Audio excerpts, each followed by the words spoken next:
सज्जन आपण मान शुणुले आज प्रसंग जाइछंती प्रभु बलि द्वार जाई पहुँचले बलि द्वार जिते पहुँची गले जहाँ तो आपण सब शुणी ये भगवान का पंचम अवतार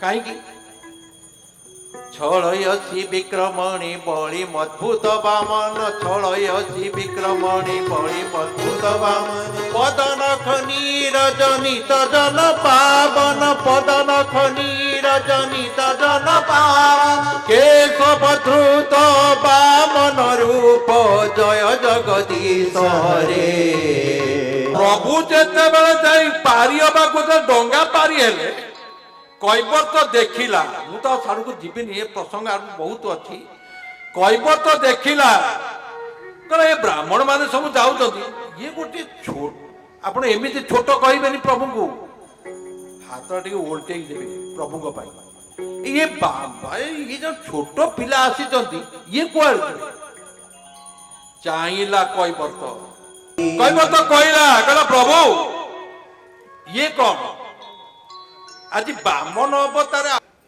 ना आपण जेते बेले बलि द्वार को गले ताको तीन पाद मागिले तीन पाद समस्त धन अपहरण कर बलिर कोठी रखे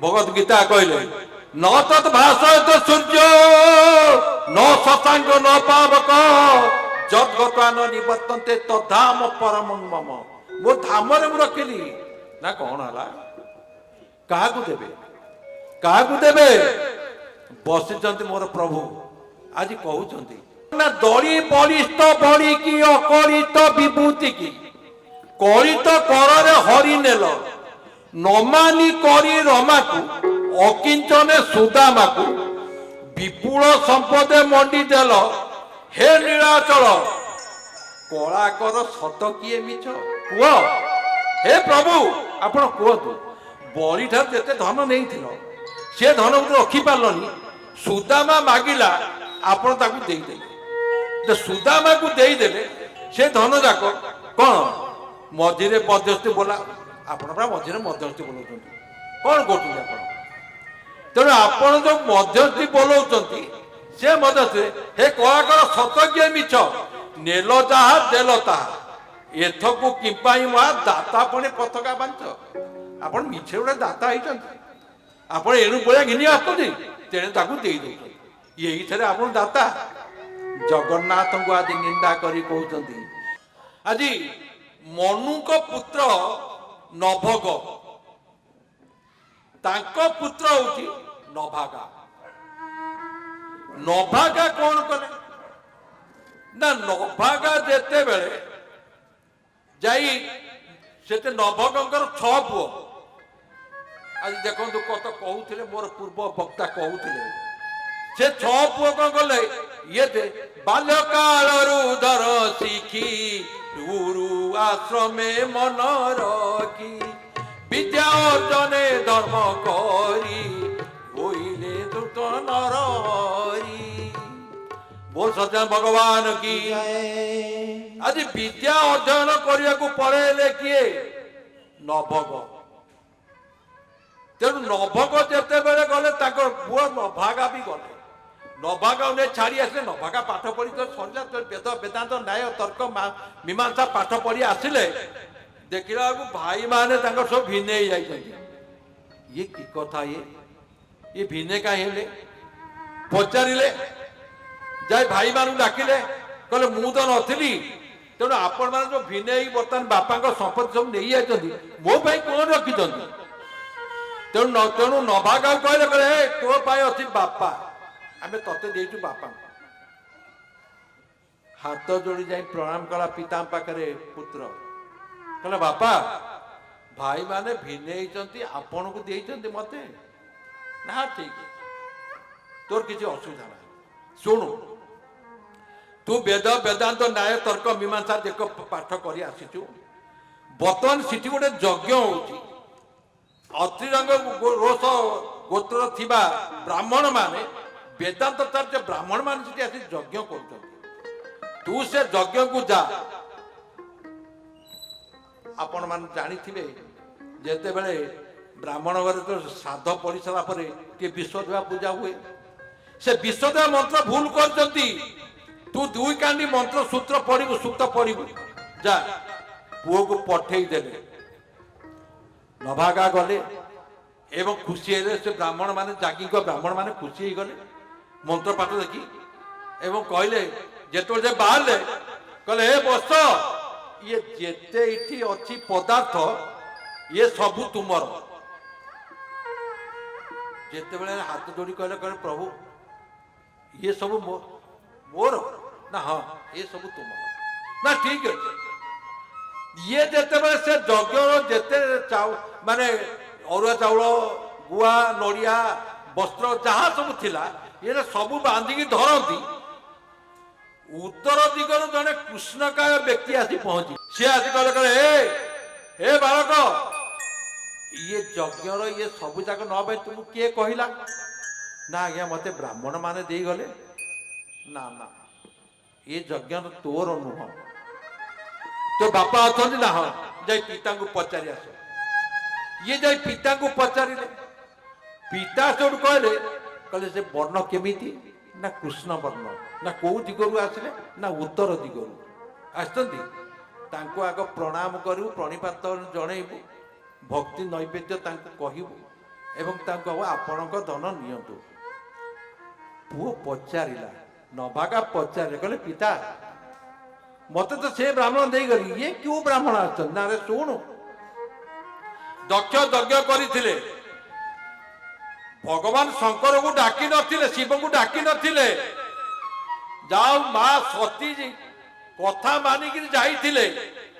ମା ସତୀ ତ ଯାଇ ପହଞ୍ଚିକରି ଦେଖିଲେ, ପଚାରିଲେ ବ୍ରାହ୍ମଣ ମାନଙ୍କୁ, ଋଷି ମୁନି ମାନଙ୍କୁ, କହିଲେ ଇଏ ସମସ୍ତଙ୍କ ଇଏ ଯଜ୍ଞ କାହାର? ନାଇଁ ନାରାୟଣଙ୍କ। ନା ଇଏ କାହାର? ନା ବ୍ରହ୍ମାଙ୍କ। ନା ଇଏ କାହାର? ସମସ୍ତଙ୍କୁ ପଚାରିଦେଲେ। କହିଲେ ଭଗବାନ ଶଙ୍କରଙ୍କର କୋଉ ଗୋଟିକ? ନା ଭଗବାନ ଶଙ୍କରଙ୍କୁ ଦିଆଯାଏ ନା। କାହିଁ କାହିଁ ଦିଆଯାଏନି? ତ ସତୀ ଏଠି କଣ କଲେ? ଆଜି ଯେତେବେଳେ ବାପା କହିଦେଲେ, ପୁଅକୁ କହିଲେ କହିଲେ ଯା, ଦକ୍ଷ ଯଜ୍ଞରେ ଯେଉଁ ଶଙ୍କର ଭଗବାନ ଯାଇନଥିଲେ ତାଙ୍କର ସେ ସବୁ ବନ୍ଧାଇ ତାଙ୍କ ମହାଦେବ ଯାହା ଯଜ୍ଞର ଶେଷରେ ହୁଏ ସେଟା ମହାଦେବଙ୍କୁ ସମର୍ପଣ କରାଯାଏ। ତେଣୁ ସିଏ ଆସନ୍ତି ମହାଦେବ, କୃଷ୍ଣ ବର୍ଣ୍ଣ ଯିଏ ଆସନ୍ତି ସେ ଭଗବାନ ଶଙ୍କର ଆସନ୍ତି। ଆଜି ସେ କଥା କହି ତାଙ୍କୁ ଆଗ ପ୍ରଣିପାତ କରି ପଡ଼ିଗଲା ପାତଳେ, କହିଲେ ଆପଣଙ୍କ ଧନ ନିଅନ୍ତୁ, ବାପା କହିଲେ। ନା ବାପା କହିଲେ ନା? ହଁ। ଇଏ କହିଲେ ବସ୍ତ ଦେଖ, ମୁଁ ତୁମକୁ ସନାତନର ହିନ୍ଦୁ ଧର୍ମର ବୈଦିକ ନୀତି ତୁମକୁ ଶିକ୍ଷା ଦଉଛି। ଆଜି ସେଇଠି ସନାତନ ଧର୍ମ ଦେଲେ ନାଭାଗକୁ। ଯେତେବେଳେ ଦେଇଦେଲେ, ସେଇଠି ଦେଇଦେଲା ପରେ ତାଙ୍କ ମନରେ ରହିଗଲା, କହିଲା ଭାଇମାନେ ତ ସବୁ ନେଇଗଲେ, ମୋ ପାଖରେ ତ କିଛି ନାହିଁ, କଣ କରିବି? କହିଲେ ବସ, ଯାଅ, ତୁମର ଯେ ପୁତ୍ର ହବ ସେ ତ୍ରିପୁର ବିଜୟୀ ହବ। ତେଣୁ ତାଙ୍କ ଠାରୁ ପୁତ୍ର ଜନ୍ମ ହେଲେ, ସେ ପୁତ୍ର ନାଁ ହଉଛି ଅମ୍ବରୀଶ। ଅମ୍ବରୀଶ ପିତୃମାତୃଙ୍କ ସେବା କରି ଭଗବାନଙ୍କର ଅତି ପ୍ରିୟ ହେଇଥିଲା। ତେଣୁ ଭକ୍ତ ଭାବରେ ତେଣୁ ଅମ୍ବରୀଶ ରହିଯାଇଛନ୍ତି। ତେଣୁ ତାଙ୍କର ଏଇ କାର୍ଯ୍ୟକଳାପକୁ ଦେଖି ଏବଂ ସେ ସବୁ କଣ କଲେ, ଶେଷରେ ନା ସେ 7 ଶତାବ୍ଦୀ ଦଖଲ କରିଗଲେ, ସମସ୍ତ ତାଙ୍କର ଅଧିକୃତ ହେଇଗଲା ଏବଂ ସେ ଯଜ୍ଞ କଲେ। ସିଏ ତ ଯଜ୍ଞ କଲେ, ସେ ଯଜ୍ଞରେ ଭଗବାନ ଯାଇ ପହଞ୍ଚିଗଲେ, ଦେଖିଲେ ମୋର ଭକ୍ତକୁ ଆଜି କିଛି କରିବାକୁ ପଡିବ। ତେଣୁ ଇଏ କଣ କଲେ? ତେଣୁ ସେଇ କଥାକୁ ଚିନ୍ତା କରି ଯେତେବେଳେ ଇଏ ସବୁ ଭାବନା ଭିତରେ ସେ ରହିଗଲେ, ତେଣୁ ସେଠି ଆସି ସାଙ୍ଗେ ସାଙ୍ଗେ ଦୁର୍ବାସା ଆସି ପହଞ୍ଚିଲେ। ଦୁର୍ବାସା ଆସି ପହଞ୍ଚିଗଲେ, ଦୁର୍ବାସା ଆସିକି ଯେମିତି ଇଏ ବହୁତ ଦାନ ଦେଇଦେ, 60,000 ଗାଈ ବା ଧେନୁ, ଦ୍ୱାରା ଧେନୁ ବ୍ରାହ୍ମଣକୁ ଦେଇଦେଲେ ଏବଂ ସେ ବ୍ରାହ୍ମଣକୁ ଦେଲେ, ଗାଈ ଯାକୁ ଦେଲେ, ସେ ଗୋମାତା ପାଖରେ ଶୃଙ୍ଗରେ ସୁନା, ଖୁରାରେ ରୂପା, ଇଏ ସମସ୍ତ ମଧ୍ୟ ଦେଇଦେଲେ। ଯାହା ହଉ ଦୁର୍ବାସାଟା ଆସି ପହଞ୍ଚିଗଲେ। ଦୁର୍ବାସା କହିଲେ ପ୍ରଣାମ କରି କହିଲେ ଅମ୍ବରୀଶ आज पचारे सुखदेव कहले दुर्वासा आज पहुंचले अम्बरीश महाराज कौन कले तेणु से कथा को आज कहते आज अम्बरीश कहले हे महाभाग मुनिश्रेष्ठ मुनिपुंगव आपण आज मोर आतिथ्यता सत्कार करते ना ठीक अच्छे कारण से अम्बरीश कालंदी जल जाई 3 दिन काल बसी से तपस्या करी स्नान तर्पण कर सारी वृंदावन फेरिकी आसी एवं सेठी जो दान दौरान मरुभूमि दौरान जो यज्ञशाला कर अपेक्षा कर ब्राह्मण मान पचारे विश्वामित्र महोदय मत कहले आसपे कुआड़े गले मुझे जापारे ब्राह्मण देखिले सूर्य अल्प समय पर अस्त हो कहले 24 मिनट घड़िए गोटे घड़ी 48 मिनिट कहले आ तो 24 मिनिट अच्छी आ कौन करवा संध्या हो ब्राह्मण मान निराश हो मत कौन कर एक कथा जिते चिंता कर ब्राह्मण मान ठीक अच्छे आपन को भोक कले ना हाँ गंडू से जल नहीं पीदेले किए राजा अम्बरीश एवं स्त्री कौन कर उपवास रही तेणु गंडूस जल जो पीदेले तेणु ताकू जानिले विश्वामित्र विश्वामित्र जानिकी कौन कले ना अत्यंत क्रोधी एवं पचारे कहले हे राजा आमे पारणा कर जाए स्नान उद्देश्य तुम्हें किपर जल भक्षण कल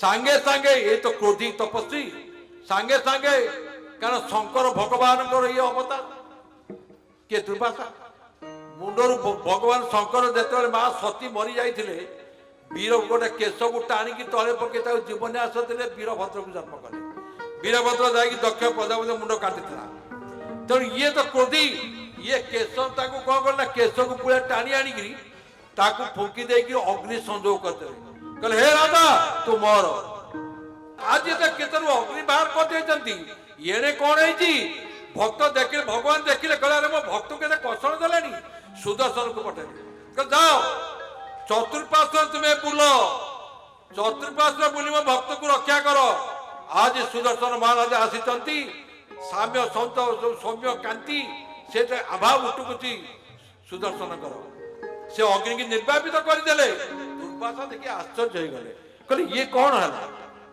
बड़ा आश्चर्य कथा तेणु गोड़ेले दुर्वासा को सुदर्शन ये गिरी कंदर पसले पुणी गोड़ेला जाई से ब्रह्मा पाखे पहुंचले ब्रह्मा कहले कल्प कल्प धरी मु तो बस सुदर्शन प्रभु को आगे गोड़े जानी तार अंत कही पारिबी नाही ए कथा को कहले शिव गले शिव कहले मु रक्षा करि पारिबिनी से जाई भगवान कर तुम्हें जाओ भगवान नारायण पाखु गल नारायण कहले ठीक अच्छे तुम्हें जाओ जी तुम्हें जहा प्रति अन्याय कर पाद धरी नतमस्तक हम आज तपस्वी आज दुर्वासा आसी पहुंची गले कौटी अम्बरीश पाखे पाद धरी एवं से प्रकाश कर चक्र को व्यवहार करदे नौची कंस रथरे बसई नहीं जाऊँगी कौटी ना शाशुघर छाड़ दैववाणी है दैववाणी है कंस तू जहा को नौचु